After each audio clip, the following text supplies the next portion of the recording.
Hello, students. Just got a few quick notes I want to talk about regarding the reading passage that you had to do and upload notes for. Those of you that have done that already, thank you so much. The rhetorical situations in everyday discourse. This is going to be important for a homework assignment that you have tonight, where you're going to be looking at some vernacular exchanges, and you'll see that in the Canvas assignment, so I won't really cover much of it here right now. But there are some things that I want to point out. You do not necessarily need to take notes on any of this information. I'll leave that up to you. There, obviously, this idea of rhetorical situations and the power of rhetoric and the voice and the everyday, it's going to be a concept that's going to continually come up. So again, really important that you're keeping up with the readings, and it looks like most of you are. But also more importantly, too, that you're asking questions if you don't understand something, especially since we're not, in a face-to-face situation. So if you're reading something in a passage, and you're like, hey, Mrs. H, I need more explanation on this. Can you clarify? Be more than happy to do that. I will say that next week, if it looks like we will not be face-to-face next week, you definitely can expect some Zooms to happen. August 20, this is a side note from the notes, but August 25th, that Tuesday, our public community speech will happen that day, regardless of whether we are face-to-face or at home. So it'll either be a Zoom situation or you'll be in the classroom. I hope you're in the classroom. It's Tuesday right now, and I have no idea what's happening for next Tuesday. So anyway, all right, so take notes or not, as you will. But the focus, obviously, of this segment of the article that I had you read was to highlight the power of rhetoric in the everyday. And because I know sometimes when you think about rhetorical situations, obviously you can make connections in the last article between like the West Nile and the COVID and that type of thing. But it's interesting to look at this in a lens that might be useful for more. You think I would learn to time these recordings around bells, but obviously I haven't learned to do that yet. So anyway, as I was saying, the power of the implications and the connections in your everyday life, and your homework assignment tonight is really going to focus a lot on that. But to get a basic understanding, when we talk about vernacular, we're just talking about the everyday or the domestic language, obviously. It's the key to social activity, the key to social action. It creates our identity as a community. And the vernacular language and behaviors really, work to establish implicit and explicit norms and boundaries within a community. So the article, the focus of it wanted to look at this comparison between language of people in power and those without. So language is power, as we know. Great power loosed, as Dr. Arthos likes to point out. Okay, so our vernacular exchanges, the everyday exchanges that we have, reflect our shared values. Like I said, they can also highlight the differences, though, between groups. The article discusses this as an implicit critique of others. And we've got this sense of propriety where we're conforming to standards of behavior, whether we realize it or not. So there's a lot of vernacular exchanges. There's, various subsets. Your group of friends or maybe athletic team has a vernacular language that someone from the outside wouldn't necessarily understand. I know my husband's a football coach, and he has the weirdest names for football plays. And if you told me that they're going to do this play, I can't even think off the top of my head what some of them are. But they're just weird. I'm sure if you play football or follow football, you know what I'm talking about. And it's completely foreign to me. But I'm part of that. If I were part of that community, then it would make sense. So, but there's also, I know the article talked about the action of some vernacular exchanges, like I think they were talking about like a neighborhood, the expectation that you're keeping your lawn cut. I know, in some neighborhoods, there's only certain colors you're allowed to paint your house, that type of thing. So you have, these set of standards that kind of create your community identity and establish the boundaries. So this is a slide bringing back again from the last time I was on here talking to you about things, but I just wanted to review this idea of rhetorical agency, because the Sami people in the article that you read, they lacked power and agency, and they talk about that a lot. And so agency is that symbolic action that's going to create some sort of a meaningful change or work in the world. And it is communal, but it does require, each individual person to help facilitate or become these agents of change.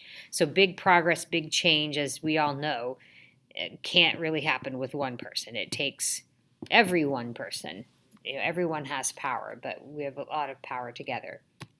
Okay, so your voice is also your power, and there's kind of this perception if you don't have a voice, then you can't be heard, and if you're not heard, then you're not going to get what you want.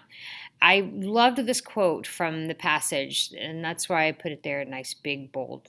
Let's think about this. It says, one can be tolerated as a subject entitled to free speech, yet totally disregarded. Think about that. One can be tolerated as a subject entitled to free speech, yet totally disregarded. That's so powerful. And you think about how many people in this world, especially with all of the, the social and the political crises that we have going on in our world today, that there are several people that would look at someone and say, yeah, sure, I get it. They're an American citizen. They're a human being. They're entitled to say what they want. But you don't regard them as being important or having value. And that's a really powerful thing to think about. So some other things, obviously, that, kind of common sense or that come out of the reading, but the oppressed obviously have less of a voice, but it's not really even just the oppressed, it's smaller groups. Again, we talked about the strength in numbers kind of mentality. So, people that are not necessarily oppressed, they have their livelihood, they're, live in a remote village on an island somewhere, they're doing just fine, but they don't have much of a voice in a larger society because of their size. So they have to be creative in achieving goals, right? So sometimes, if language is a barrier, you have to do something physical. Not saying it has to be like violent physical, peaceful protesting, right? Okay, so again, it's not really focusing on this idea of collectivism, but we're communal in our shared identities, but every member is involved in their own everyday vernacular exchanges. Okay, so using your voice to create change. So again, that vernacular, like I said, is all about using that common language, but trying to get the outside world to shine a light on this smaller group and get on their radar. Such powerful implications, right? I know, like with the Sami people, and they talked about this a lot. I think this is just to paraphrase something that was said in the article, but they said, without the capacity to speak a language that requires expression to be taken seriously, your voice is meaningless in terms of change and resolving exigencies. So if you don't have the power to speak a language that someone's going to be able to take you seriously, then your voice doesn't have power.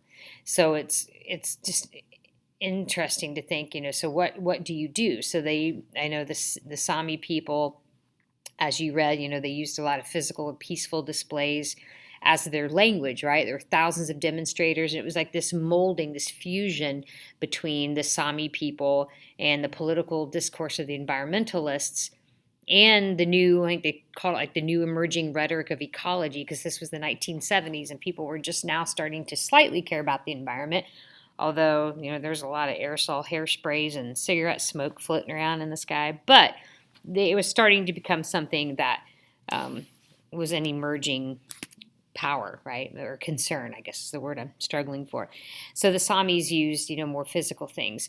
They talked about the one gentleman, and I don't think he was a Sami, but he was a philosopher, right? And they were going to blow up part of a mountain to build this dam, and he chained himself to the mountain. So, but you think about, how marginalized the Sami people were. The idea they had was it an engineer, I think, from the hydroelectric dam company who spoke and at the community meeting, and he had his nice formal suit on, and he spoke for, I think, over 70 minutes, but none of it was in a language that the Sami people could understand. Now think about that. The meeting was convened because, well, for a lot of various reasons, but the group that had the most to lose, the most at stake with the dam being built, couldn't understand most of what was going on. There was not a translation to their language. It was all in Norwegian, I believe. So they were seen as, yeah, sure, we care about you. I mean, care, I'm using that word in quotes. You just can't see my air quotes. But, your voice has no meaning, no power. And they didn't have power. It took their, voice had to be reflected by incorporating and fusing with other groups that, kind of picked them up and helped them build them up. And you see that a lot in our society. Like if you go, I'm going to kind of hold off on giving a whole lot of examples because your little mini check thing I'm going to have you do on Canvas here in a second is all about that, trying to connect it. Now, I know like with our discussion post with our last reading, which you guys did a phenomenal job on that, we had a lot of, conversation about comparisons between like West Nile and COVID, and obviously they were very much interconnected, and I expected that that would happen, that we would talk about those things.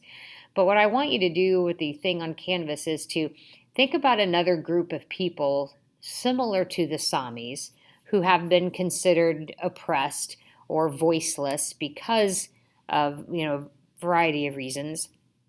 Kind of look back through these videos or think about the article. It may require you to go back and really look at the Samis again in that piece and figure out what was going on there. But I want you to think about another group in this rhetorical lens. So how did they not have rhetorical agency? And was rhetorical agency granted to them by various means? So like, for instance, one example that I think of is, because this is a small group who is oppressed because of a variety of reasons, but the North Dakota Access Pipeline, that controversy was one really big one probably 5 years ago, and then there were some rumblings about it in the past year, but it's not one that's capturing the attention of news media right now. So go maybe take a look at that situation. There's a ton others though, but look at how the powers that be have not included the smaller groups in the conversation, in the rhetoric, and how they had to be creative with physical actions to help manifest their ideas and their desires. So think about that. Make sure that you're getting everything done on Canvas, and message me if you have questions.